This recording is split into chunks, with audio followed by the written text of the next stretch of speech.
So, by way of introduction, we have Douglas Mudd be speaking on sovereign money, past, present, and future. Doug is currently serving as the A&A Curator, recently mounted an exhibit related to World War I. And with that, we'll turn it over to Doug. Hello, everyone. Hopefully my video is still turned off, but I've got my show up, and is that showing up for you guys? For you, Yes. Len? Yes. Okay. Okay, well, I will start then. And welcome, everyone. Hopefully everybody's having a good day in this brave new world with video Zooms and all that, replacing our face-to-face normal educational programs, but it seems to be working pretty well so far. So today we're going to speak about money and sovereignty. But to start with, let's define our terms. Money is anything that people will accept as payment in exchange for other goods. It's had many uses over the ages beyond its original development for purposes of long-distance trade and military power. Among them is the use of money as a means of communication. A nation's money is often the first impression a visitor gets of the nature of a country. As such, the designs and legends placed on money have always been considered important by the authorities responsible for their issue. It is a part of the interest of currency that it reflects so much of the age and civilization which made it. Since the time of Alexander the Great, coins have been used as a sophisticated means of conveying political meaning, most especially as an expression of sovereignty, i.e., who is in charge. What follows is a series of vignettes describing how money has been used to communicate sovereignty, beginning with the Roman Republic. There we go. So the Roman Republic gained its independence from the Etruscan kings in 509 BC. The ideals of the Republic included that no individual should be more important than the state, and that the people, as represented by the Roman Senate, were sovereign, not any individual. Ideals which became a model for all future republics. This coin is typical of the early series of Roman Republican denarii, a head of Roma with a mark for denomination, the name of the city, and images of the Dioscuri on the reverse, all images evoking Roman beliefs and patriotism.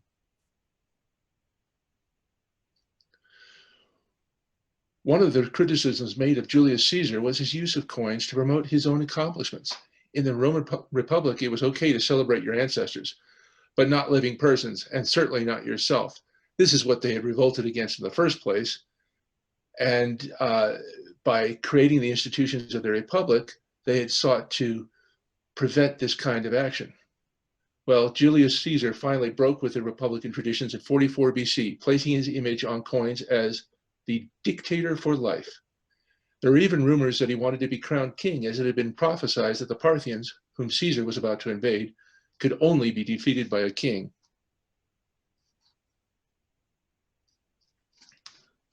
Well, one of the most famous coins in Roman history is shown here, and it's related to this story because famously Brutus and Cassius were some of the leaders of the assassins of Julius Caesar.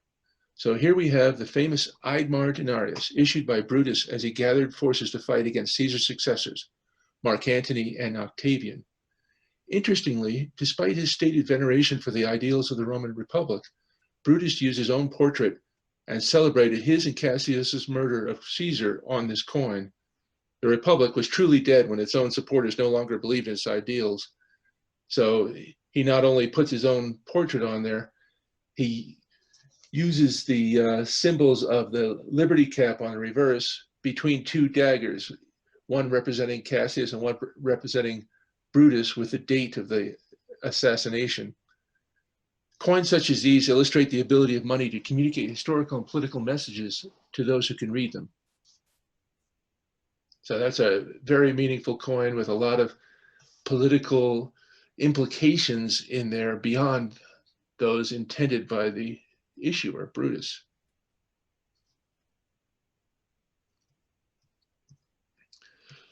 Among the most interesting expressions of sovereignty appeared in the form of realistic city views issued by autonomous cities within the Holy Roman Empire in the 16th and 18th centuries. If monarchs could have their portraits on coins, why couldn't cities? The choice of imagery on their coins reflected a sticky political situation. The desire to show civic pride and independence was tempered by the need to placate the egos of their patrons.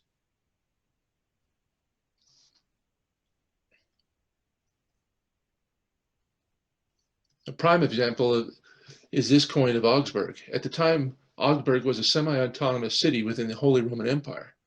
The design reflects the dual nature of the political arrangement. The obverse is dedicated to the glory and power of the Holy Roman Emperor, Ferdinand II, with a crowned and haloed imperial image holding a sword, globus cruciger, and scepter surrounded by the imperial titles, all very traditional forms of expressing sovereignty. The reverse of the coin celebrates the city of Augsburg with its Latin name and the view of the city itself, equivalent to the portrait of a ruler in identifying the issuing authority of the coinage. Surmounted by the symbol of Augsburg, held aloft by two winged cherubs holding a laurel wreath and a palm branch. So in a situation where you have a city ruled by a council, how do you express the city's sovereignty? What better way than to show the picture of the city itself, especially in its unique elements. The fact that the central fortress of Augsburg was very distinctive, and the various church spires and cathedral towers and the palace tower all created an image that was as distinctive as a portrait. And this type of artistry flowered throughout Central Germany, Central Europe in general, and in some other areas as well. It's a very interesting subset of numismatic artistry that isn't discussed a lot, but it has a very direct relation to the idea of expressing civic pride and who's in charge at a particular moment. Now we'll move on to Spain, and Spain developed symbolism on its coins reflecting the growing power of its monarchy. Starting with the marriage of Ferdinand II of Aragon and Isabella of Castile in 1479, an act which resulted in the unification of Aragon and Castile, two of the larger kingdoms of Spain, Spanish coin took on new forms that would soon become the basis for a truly global currency. This gold double excelente, introduced in 1497, reflects the new series of coinage introduced by Ferdinand and Isabella. It brings together, for the first time in the modern world, the busts of the two monarchs facing each other. This design would be widely copied over the next centuries.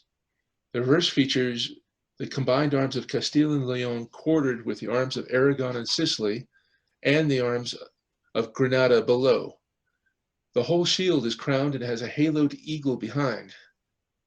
The legend reads, Sub umbra alarum tuarum protege nos subu. Protect us under the shadow of thy wings. The eagle was a symbol of imperial power from Roman times and even before under the Ptolemies, and thus represents the power of the new Spanish Empire to protect its constituent kingdoms, with the sanction of God as represented by the halo around the eagle's head.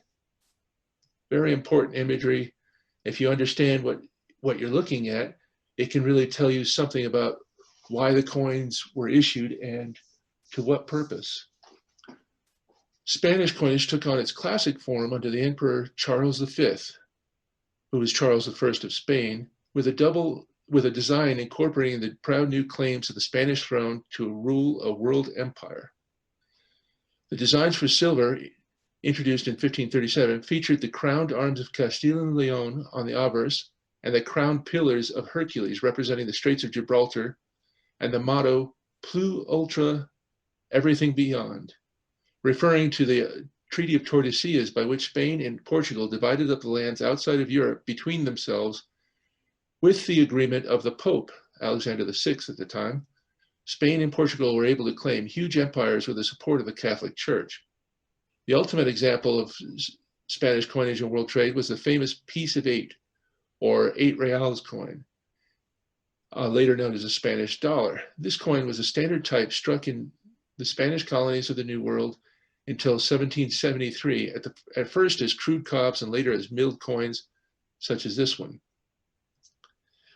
Charles II introduced a new design in 1773 featuring the royal portrait on the obverse and the Spanish coats of arms between the pillars of Hercules on the reverse. Spanish coins became the standard coinage for world trade for more than 2 centuries, reflecting the huge quantities of silver and gold mined in the New World, and incidentally passing on the message to the world of just how important and powerful the monarchs of Spain were. So here you have the initial silver 2 reals of Charles and Johanna from 1516 to 1556. These coins were struck in the 1530s and 1540s with this design. Then you moved on to the pillar dollar, as it was known later, which is this type from 1735. These are milled coins, so they're produced with better designs and better techniques as opposed to the cobs. And then the classic portrait type dollar, 8 reals of Charles III from 1776. Now we'll move on to the English Civil Wars. Here's a very illustrative example of a series that, if you know what's going on, really tells you exactly what the political situation was and has nuances of the arguments of the people fighting this civil war. So the English Civil Wars led to the trial and execution of Charles I, the exile of his son, Charles II, and the replacement of the English monarchy with the Commonwealth of England from 1649 to 1653, and then the Protectorate under Cromwell from 1653 to 1659. The monopoly of the Church of England on Christian worship came to an end, and the victors consolidated the Protestant ascendancy in Ireland. Constitutionally, the wars established a precedent that the British monarchs could not govern without the consent of Parliament, although this would not be cemented until the Glorious Revolution of 1688. And here's how the coins work. At the start of the Civil Wars, English coinage had a standardized appearance when compared with the rest of Europe and the areas, well, England itself, that had developed during the reign of Queen Elizabeth I. The monarch's portrait appears on the obverse with the denomination marked in Roman numerals and the legend in Latin giving the monarch's name and titles. The reverse held the arms of England, Ireland, and Scotland. And incidentally, those arms were also often associated with the families of the ruling monarchs. So you had the fleur-de-lis representing that the royal family of England came from France. You had the leopards of the Plantagenets, a province in France is where they came from, and that was their symbol. The Lion of Scotland representing the Stuarts. You had the Harp of Ireland, and then again the English arms repeated, in part to show the dominance of England and because there wasn't a fourth kingdom to put in there. Charles I introduced the motto on his coinage of Christo auspice regno, I rule under the auspices of Christ, reflecting his belief in the concept of the divine right of kings, an ill-omened motto if there ever was one, considering his ultimate end.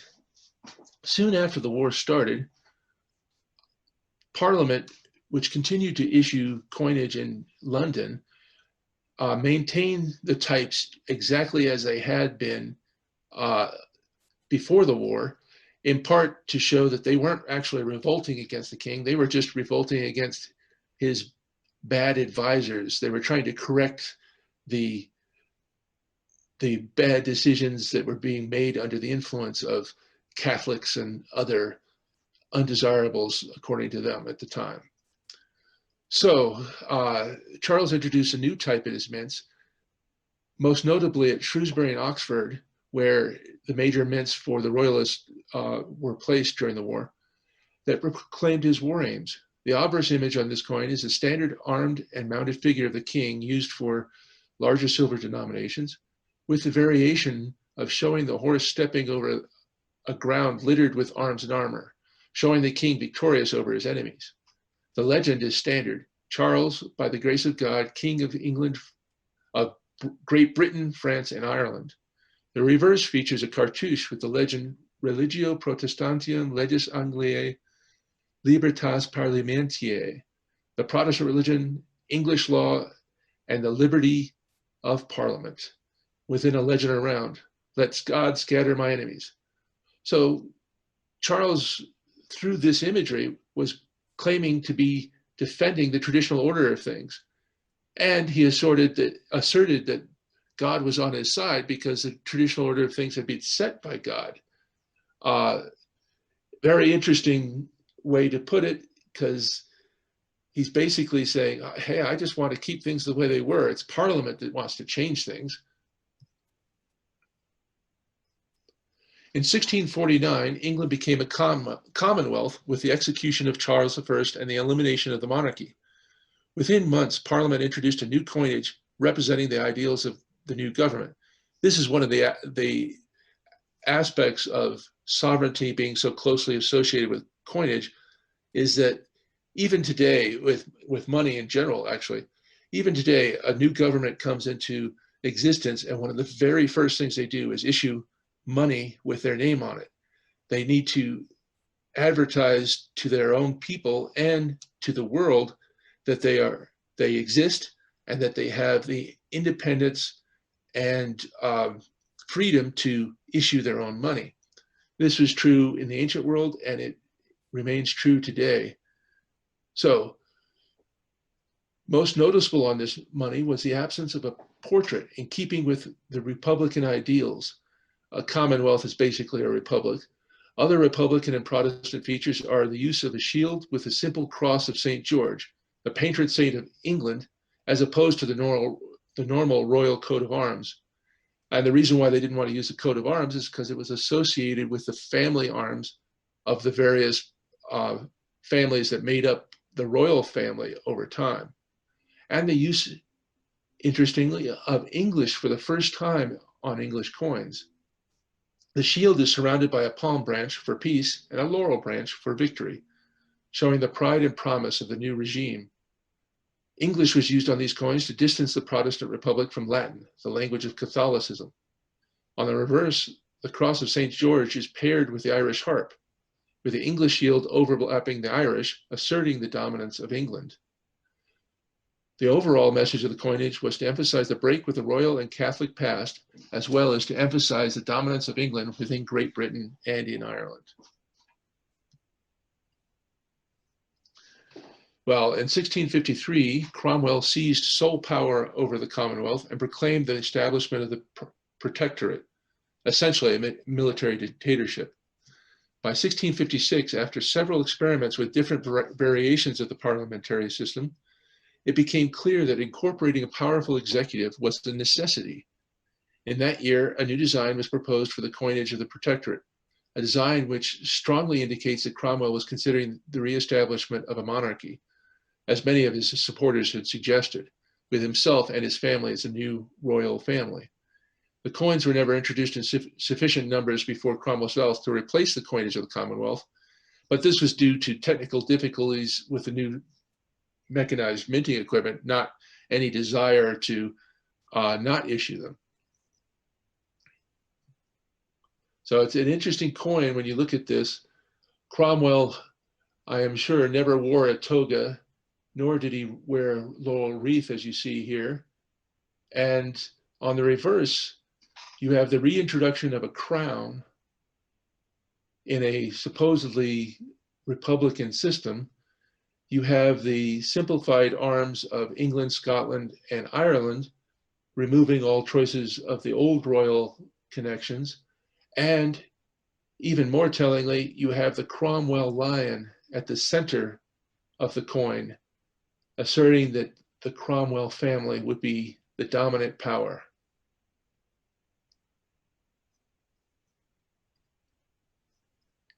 With the death of Cromwell in 1658, England was once again thrown into turmoil. Richard Cromwell was only able to maintain the Protectorate for 8 months before he was deposed by the army. General Monk, commander of the English forces in Scotland, was instrumental in setting the stage for the restoration of the Stuart monarchy. Charles II was invited back to England, and in 1660 he was able to restore the monarchy, and a new coinage was immediately introduced In 1662, a new series of royal coins was produced using the new mechanized techniques that had been pioneered in the Royal Mint under the Commonwealth. The basic message of the coinage was a simplified version of the old standard. Charles II, by the grace of God, King of Great Britain, France, and Ireland, the wheel had turned full circle, clearly illustrated in the coinage of the time. So basically a slightly different design, but the messages are the same as they had been before.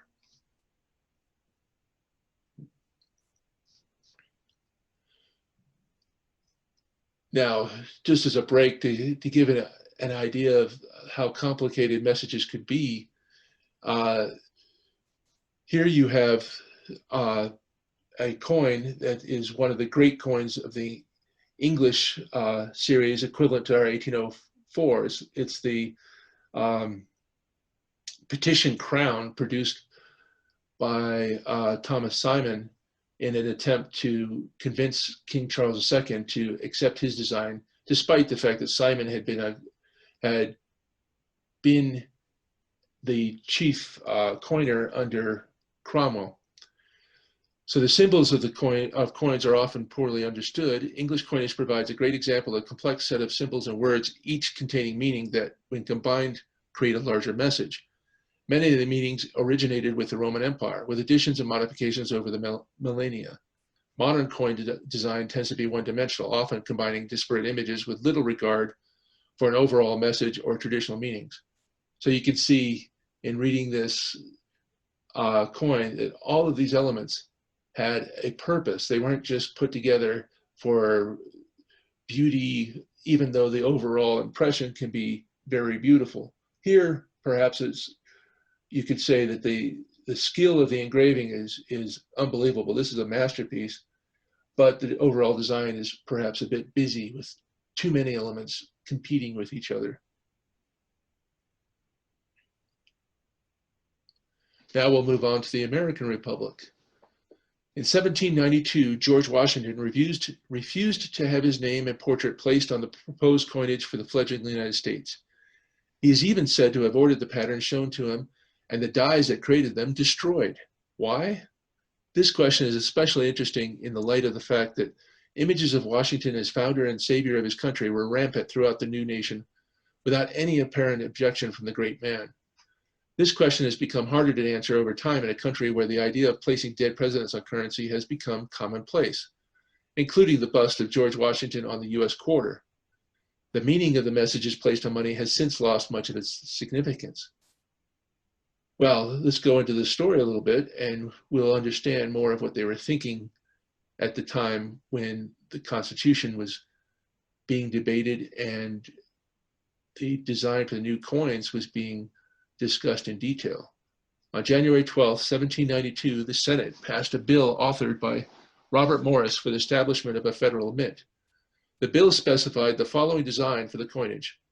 Upon one side of each of the said coins, there shall be an impression or a representation of the head of the President of the United States for the time being, with an inscription which shall express the initial or first letter of his Christian or first name and his surname at length, the succession of the presidency numerically, and the year of the coinage. At this point, Morris's production of pattern coins for illustrative purposes backfired, as the coins had Washington's image on them and proved to be an embarrassment when the heated debate erupted in the House over the monarchical image, which is very similar to that appearing on the English patterns of the time. This was not good enough. This new nation, this republic, in a world of monarchies and empires, must be represented in a way that clearly declared to the world that the principles for which it stood. Thus, the House passed a motion replacing the offending monarchical section. The alternate wording proposed by the House was, upon one side of each of the said coins, there shall be an impression emblematic of liberty, with an inscription of the word liberty and the year of the coinage. Not only would America have a unified coinage designed to simplify its economy and unify the nation, it would have a calling card to announce its independence and its commitment to Republican ideals, with images linking it to the greatest republic of antiquity, the Roman Republic, which incidentally was the history of the Roman Republic was a cornerstone of political education at the time.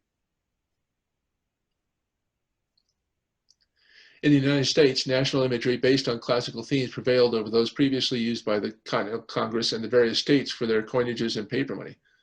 This is partly a result of the need to form a clear break with the past, but the forms and images of the Revolution and Confederation were also discredited due to hyperinflation, massive counterfeiting, and economic depression. More importantly, it was also the result of a conscious attempt to appropriate the trappings of legitimacy to the new nation by borrowing from the illustrious past.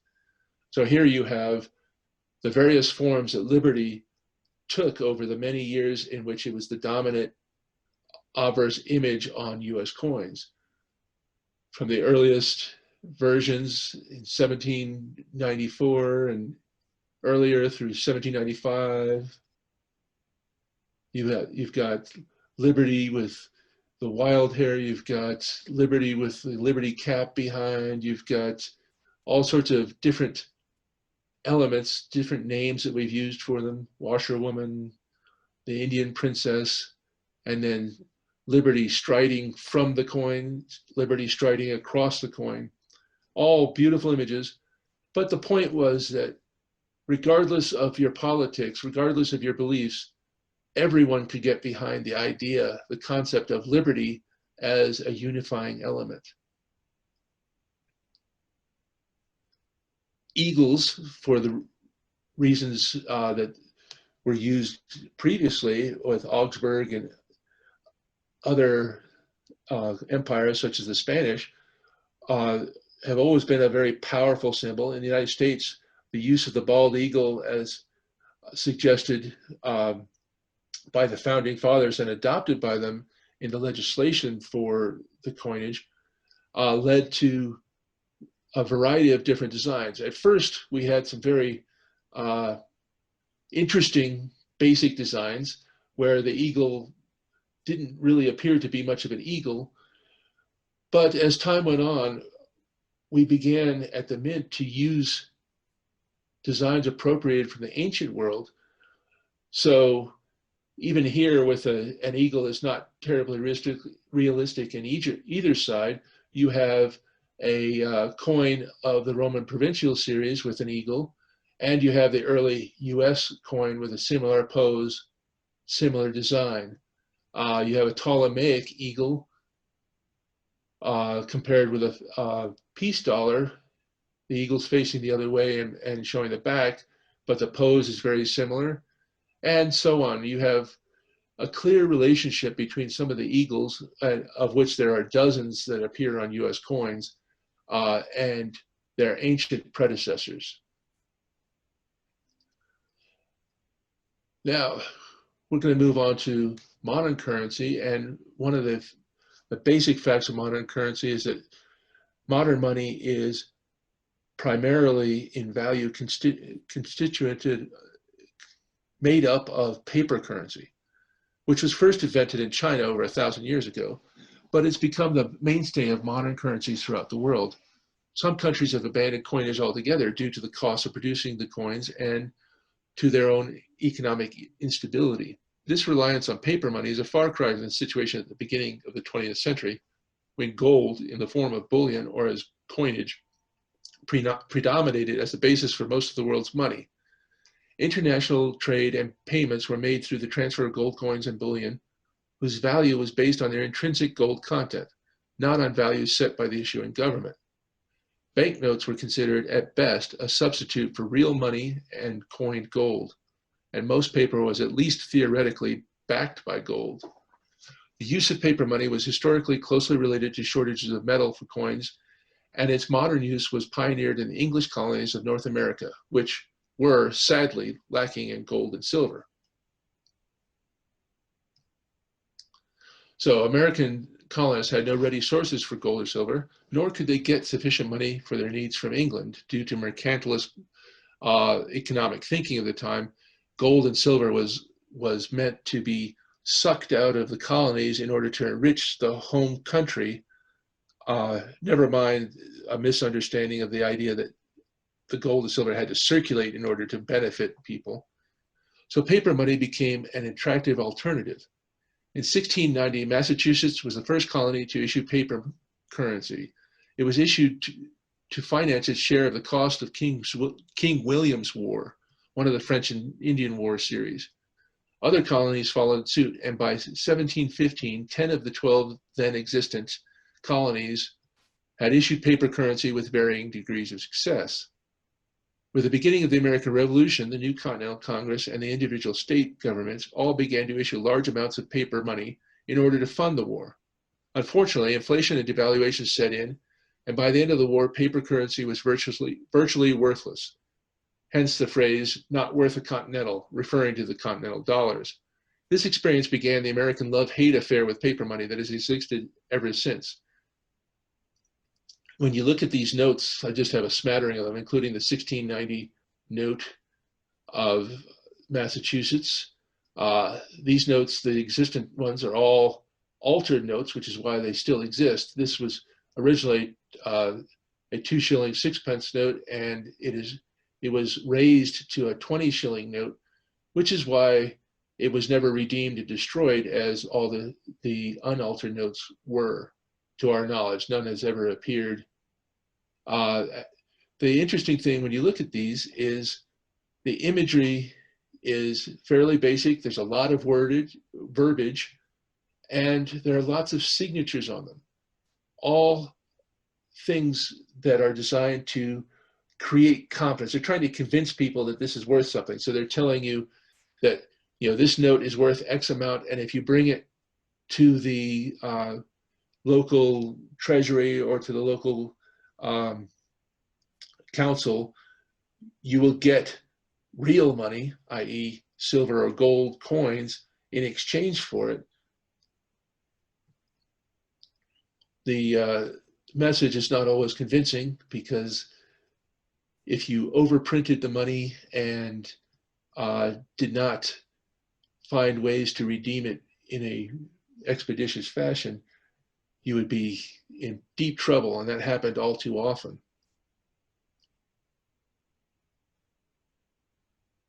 So once the revolution ended, the new United States changed the laws regarding money, and they basically decided not to issue any money at the federal level. So state chartered banks and other private institutions provided the majority of the currency, known today as obsolete notes, that allowed the United States to grow between 1782 and 1866. This happened because the American government was unable to provide sufficient coinage to meet the nation's economic needs, and there was not enough foreign coinage in circulation.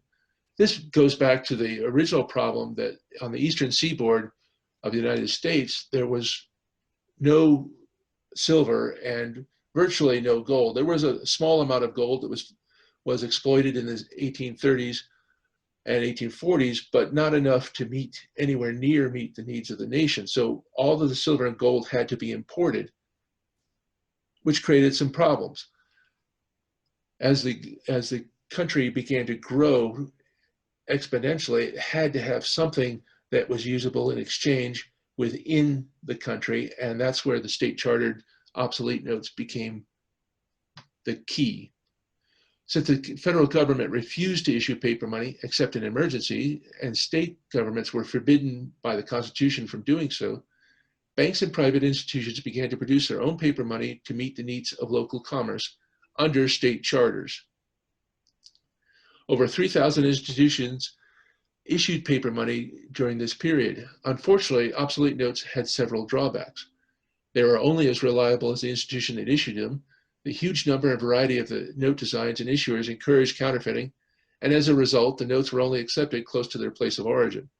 So they could be cashed out for real money if they needed to be, i.e. if you were right next door to the bank, you'd have fair confidence the bank was open and that they were still in business, so you could bring your note and get it cashed. However, if you were as little as 20 miles away, which could represent a full day on horseback to get to the place, notes tended to be offered at a discount because it was much more difficult to actually exchange a note for real money, silver or gold. The Civil War brought an end to the era of obsolete notes as a result of the federal government's need to create a stable national currency to pay for the war. Obsolete notes provide, through their variety and regional characteristics, a fascinating insight into the American character and the mindset before the Civil War. The imagery and messages that appear reflect themes that are essential to understanding the thinking of community leaders of the time. Images include themes such as progress, trade, manifest destiny, and prosperity through images of modern technology, ships, Native Americans, and everyday work scenes. The quality and variety of the images on obsolete notes makes them a fascinating subject for collectors and historians alike, but only peripherally touch on the issues of sovereignty. Here's a few examples. Notice there's general patriotic images like the use of the eagle, which was understood to be a symbol of America in the United States.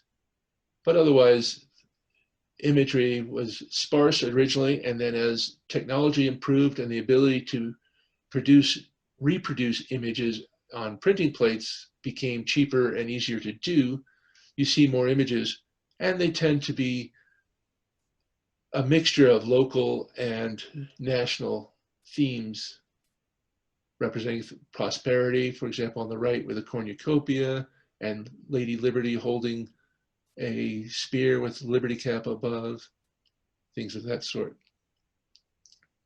Trade and prosperity was very popular, especially in the Northeast, where you see lots of ships and harbor scenes. Columbia at the right. More technology and progress along with a rural scene. For some reason, milkmaids were very popular, so you'd see lots of rural scenes with cows and young women who were working with them. You have commerce represented on the left, and you have progress and the modern world represented on the right with the train, which is very new at this time.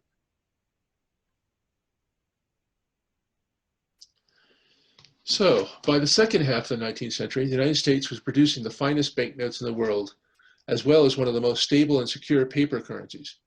American paper currency became the model for much of the world. It also began to take its place as a means to represent national sovereignty. Paper currency was now a permanent part of the official monetary system and not simply a poor substitute for gold or silver. As such, the imagery on the notes began to change from the initial series of patriotic and ephemeral images used during the Civil War, including images of living leaders, something that was anathema on the coinage. So Lincoln appears, several generals would appear on the paper money, and even a treasury official, to a more carefully considered set of images reflecting an idealized version of American history, often based on the grand paintings displayed in the Capitol building. Here are a few examples. So here's an initial type. It's an interest-bearing note of 1864. You've got Washington, and you've got Columbia with a mortar representing the war, basically.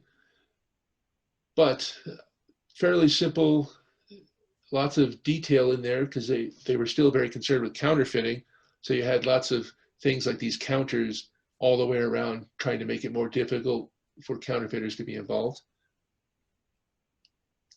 One of my favorite notes of the American series of all types was the national national design for the $2, the Lazy Deuce note. So you've got Columbia with the American flag. Then you start getting these images that include an idealized version of American history as represented by these large paintings. So here's the baptism of Pocahontas appearing on a $20 bill. During the 1880s and 90s, as the West was being settled and conquered, basically taken from the Native Americans, as the Native American threat began to recede, we began to appropriate more and more images as a truly American form of imagery to distinguish our coinage and our money from that of Europe. So the American buffalo and then the American Indian start to appear more commonly on ours as not being different, but as being part of the United States, of our legacy.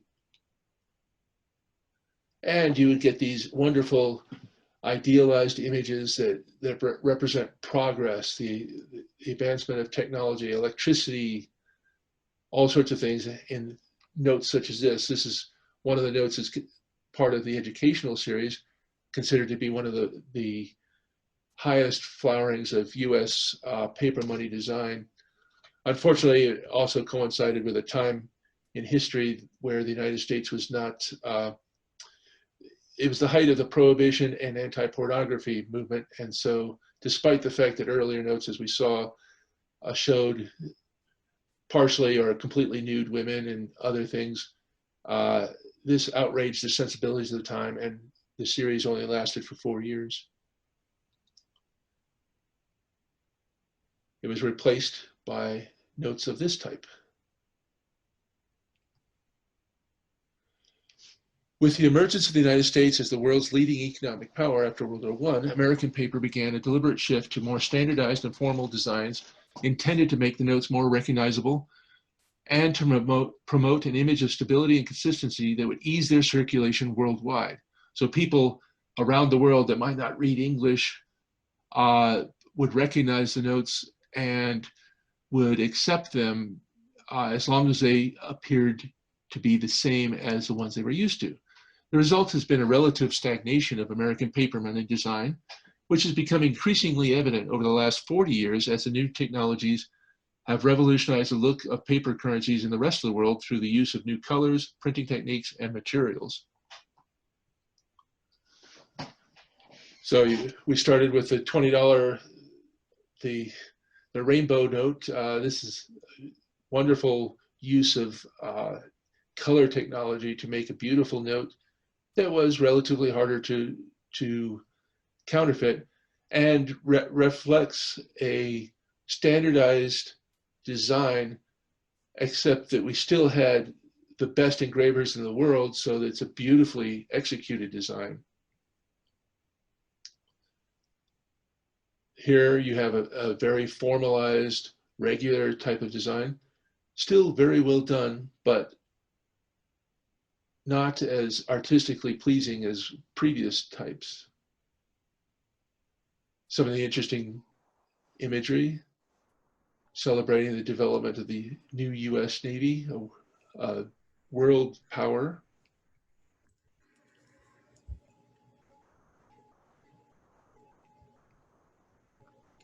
And then you get the $100 note.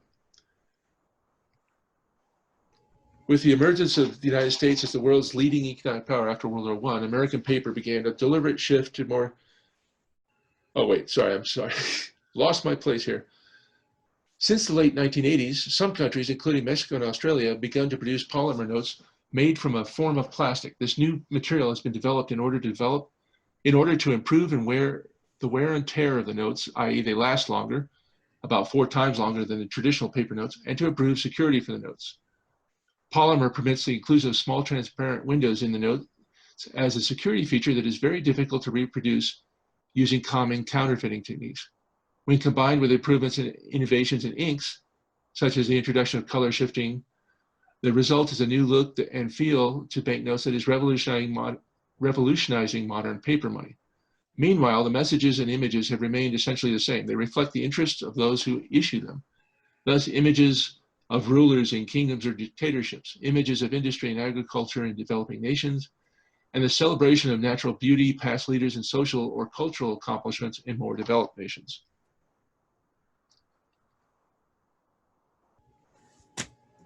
So here's a couple of examples, lots of color, lots of complicated or sophisticated design work. Now we get to the present time. Starting in the second half of the 20th century, electronic forms of currency have evolved from private and bank credit accounting systems. Computers enable the development of automatic tellers and cash machines to access accounts for the traditional forms of money. Demand deposit accounts and electronic payments have negated the need to carry notes and coins to a large degree. Governments control electronic currency based on traditional forms of money through regulation, i.e. credit cards, etc. In the current situation, we have a major change going on. In electronic currencies, we start to lose the idea of how do you express sovereignty. With Bitcoin and cryptocurrencies, we have a focus on a major element that has existed since the earliest days, which is the idea of counterfeiting. So with that, we can talk a little bit about Bitcoin. Bitcoin is a virtual form of currency invented by a person or persons known as Satoshi Nakamoto. The identity is kept secret for security reasons. On October 31st, 2008, shortly after the collapse of Lehman Brothers and the beginning of the global financial crisis, the first Bitcoin was developed in order to answer this problem of how do you have a secure system that's independent of the large banks and the governments. The first Bitcoin transaction was a highly publicized purchase of a pizza with 10,000 Bitcoin on May 22nd, 2010. Something that's worth over $78 million today. A lot more than that pizza. The system is based on a direct person-to-person transaction verified by a network of computers and recorded in a ledger called the blockchain, which uses Bitcoin as its unit of account. Now, all of this goes to the idea of how do you create a secure system which does not require a powerful issuing authority to maintain. So the first part of that is creating Bitcoins, which is known as mining. Basically, the Bitcoins are rewarded to users who make their computing power available on a network to verify and record payments into the blockchain. It can then be used as money, which has an optional transaction fee payable to the miners. What makes this system attractive to some retailers is that this fee is lower than the standard credit card fees. Bitcoin is fluctuate than standard credit card fees. Now, the problem with Bitcoin, as far as a form of money, is that it fluctuates in value tremendously. So if you're selling things and you express the value in Bitcoin, it could mean very different things over a very short time. So Bitcoin went from basically having a very low value where 10,000 Bitcoin could buy a pizza to over $7,800 at the last point that I checked when I wrote this. Now, this is all based on this blockchain, which is a 64-character alphanumeric string, which records all the information necessary to identify a particular Bitcoin. The cryptography involved makes it impossible to fake a transaction in the chain, but verification is relatively easy using the world's linked network of computers.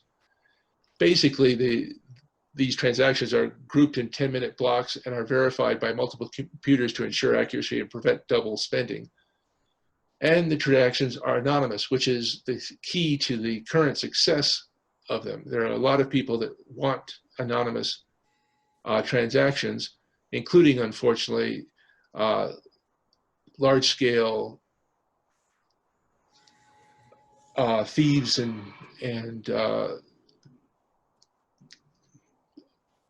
national terrorists, things like that. Bitcoin is limited to the maximum of 21 million units through the structure of the blockchain, thus preventing overissue. And by the way, the Bitcoin is on schedule. The last Bitcoin is scheduled for release in 130 years. This combination of security, transparency, and anonymity is what makes Bitcoin possible without a centralized authority. It also means that it is very attractive to anyone who wants to make untraceable anonymous transactions. One caveat, however, is that the security of the blockchain cryptology requires such a huge amount of computing power. Basically, it could literally use up all the computing power available worldwide if enough transactions are being conducted with Bitcoin. We haven't reached that area, but the potential is there, with literally hundreds of trillions of computations being made every second. To conclude, we'll talk about what is the future of money. So what is the future? The existence of cryptocurrency forces us to take a fresh look at what we mean by the term money. As stated at the beginning of this talk, money is anything that people will accept in exchange for goods or services and can be used as a store of value and as a measure of value. Inspiring confidence in its users is critical for the success of money. One aspect of this problem is that traditionally money must have intrinsic value, i.e., whatever was used had value independent of its use as money. This idea has given way to the concept that money can represent value as long as it is accepted at full face value by the issuing authority. This concept is the basis for a modern monetary system, backed up by the central banks. As long as people trust the money has value and the issuing authorities can keep that confidence, the system works. Counterfeiting undermines confidence, which destroys the value of the currency. The battle between counterfeiters and issuing authorities has been a constant one since coinage was invented. This struggle is still a central theme in currency today and forms the basis for the creation of Bitcoin. With that said, it's interesting to note that it turns out that most of our money today is, in fact, virtual. It exists only in electronic ledgers. Estimates vary, but as of 2016, there was somewhere around $5 trillion worth of coins and paper money in existence, 1.2 trillion of which is in the form of US cash. This is compared to $150 trillion of money, which is the approximate total of all checking, savings, stocks, money market, and CD investments in existence, i.e. money that people could actually consider to be part of their accessible wealth. This does not include real estate and other items that have monetary value but cannot really be considered money. So most of our money is already virtual, and Bitcoin is a drop in the bucket compared to the total money supply, with about $150 billion in value as of 2020. So, to conclude this very simplified discussion of virtual currency and specifically Bitcoin, we're already in a world of virtual currency. The difference is that Bitcoin has no central authority overseeing its value and security, and that is handled by how many people use it and through cryptology. It has not taken the world by storm, as some predicted. Think about Facebook, Twitter, and other computer-based technologies that have significantly changed how people and businesses operate in equal or less time than Bitcoin. But it has provided an example of how non-government, decentralized currency can operate, and it has managed to weather controversy and adversity over its little more than a decade of existence. Time will tell, but our beloved coins and paper, while less important than in the past, will still remain an important part of our money for decades to come. And part of that is because of what we've been talking about today, the messages that they contain, the messages that are really important for new nations and for older nations that express the ideas of what they are about, their sovereignty, who's in charge, what they believe, and the ideals that they represent. So while electronic currency and modern forms are changing, it'll be very interesting to see how this concept, if it continues, or will it remain as a legacy as part of our current system of paper currency and coinage that still exists. And that's it for what I have. Let's see if are you able to see the questions, Len? Yeah, we do have some questions. So thank you for the presentation. First question is, you showed a currency note which was interest bearing. Isn't that really a bond and not a banknote? It takes on the elements of both. It was intended to circulate, so it is a banknote. But in order to facilitate its circulation, i.e. when they issued it, it wasn't returned immediately to the government, the government paid for services or paid a soldier, whatever, and it wasn't immediately returned to the government with the idea of getting your value out of it, i.e. a $5 or $20 note, as that was, is worth $20, but with inflation, it could be losing its value very quickly, so you wanted to get rid of it as fast as possible. In order to encourage people to hold the notes and keep them in the public, adding that 5% interest that was specified over a period of time meant that it circulated. Well, the idea was that it would be kept in circulation, i.e. remain as a loan to the government for a longer period, and putting less stress on the system for providing hard currency, silver and gold. I might add that France was doing the same thing during the French Revolution, was issuing interest-bearing notes that were intended to circulate. Absolutely, assignats were an example of a great idea, except that it went wrong when they began producing too many of them, and people didn't believe there was enough church land around to actually redeem the notes. Yeah. Another question, what about the Krugerrand, which is unique in the sense that it has a fluctuating value based upon a commodity and not a fixed value in terms of legal tender? Yes, when it comes to, I mean, this is a really part of the base discussion of sovereignty, but that is a true bullion coin, and it's issued, they were issued by the South African government as bullion, and it was intended to fluctuate because of its gold value. It was, bullion coins, by contrast, in the United States, are issued with a fixed amount of gold and a denomination that's purely nominal. I mean, $100 gold coin with an ounce of gold in it obviously has a much higher value than its denomination. It's not intended to circulate, whereas the Krugerrand is sold by the South African government at the current rate with a little bit of seigniorage, and by keeping in circulation as it does, it represents a net gain for the South African government in terms of its continued circulation and the seigniorage that they got out of it.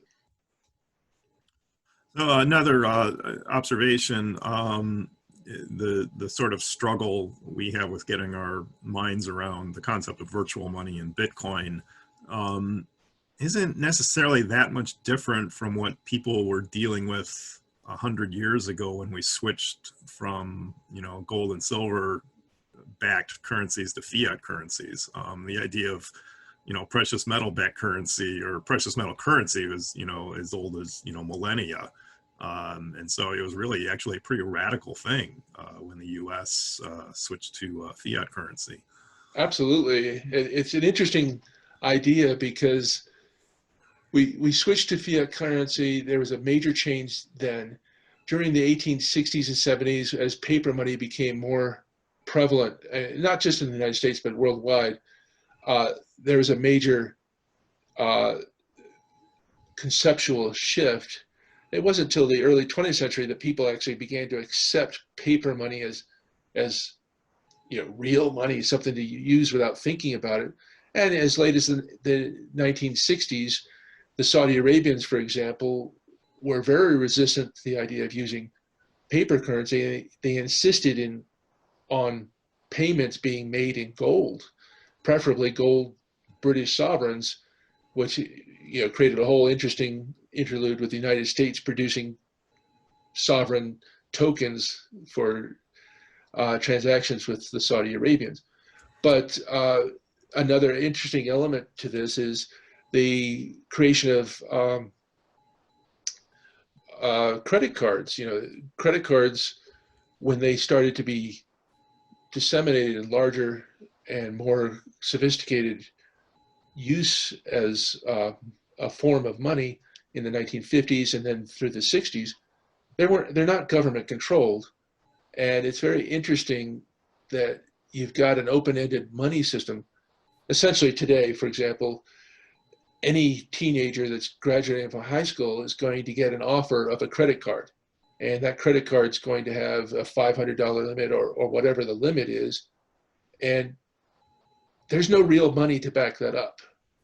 It's money that the banks just make available, and there's no serious regulation on the amount of credit that can be offered that way. So it comes, it brings back that question of what is money and how do you create it, how do you control it, how do you use it?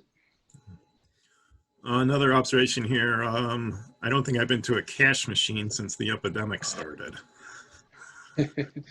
You don't need to do that anymore because we're all on computers just like today. So So it'll be interesting to sort of see how the epidemic ends up impacting our sort of cultural or national view of paper money. absolutely, because one of the issues that's sort of interesting there is, with the development of automated telling and all that, the idea was that uh, the number of employees, the jobs in banking would decrease tremendously.